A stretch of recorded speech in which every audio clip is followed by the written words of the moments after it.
react natin si Mami Sara, Sir Vince, and of course si Miss Juvelyn Gonzaga. Nako, may flight na yung Mami Sara natin. Saan kaya to papunta? Manila or papunta pang ibang bansa, no?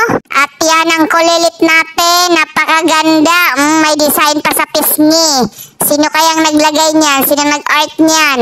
Pero at least maganda pa rin. At talaga namang hindi maubos-ubos ang gift para kay Amara.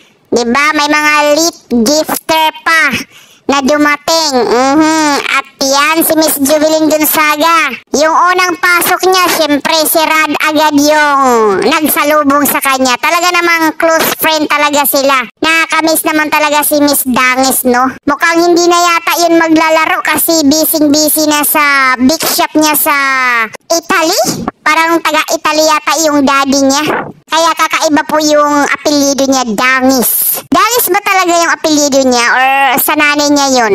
Kasi iba naman siguro kapag Italian yung daddy mo, iba yung apelyido. Pero nakakamiss yung mga harutan nila dito, yung mga yakapan, di ba? Yung mga bonding moment ng Miss Jubes at saka si Miss Dangis, di ba? Pero sulit din talaga kapag nagsama sila. Grabe yung ano nila sa court. Pero ngayon, mukhang malabo na yata kasi busy yung isa eh. Pero malay natin, di ba? At yung Mami Sara natin at si Sir Vince, tingnan mo, palakihan po sila ng chicken. Si Sir Vince nahuli kaya hindi pa nakain yung chicken niya. Si Mami Sara, ayan o, buto na lang. Pero kanina pa yan, siguro 5 oras bago maubos. Si Sir Vince, pangatlo na po yan. Pangatlo na po yung chicken na yan. Ayan, payat na payat pa si Sir Vince dyan. Grabe, no? At ayan si Sir Vince ulit, ay biyahe na rin siya. Kaya medyo busy na po yung mga lalabs natin.